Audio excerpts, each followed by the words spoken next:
Jo, toto je distrakt na Radka číslo 2.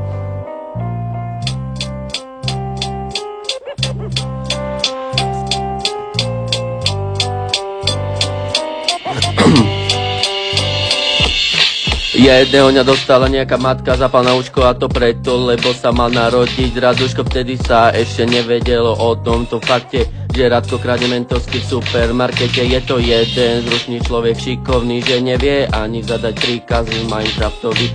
Ide domov zo školy a chce si doma pozrieť film, namiesto popcornu si v obchode kúpi roky ten debil. Chce sa pochváliť svojím parádnickým bunkrom, ale nevie, že ide po mokrom.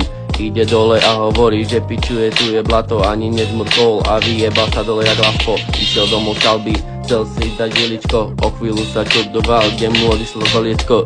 Yo.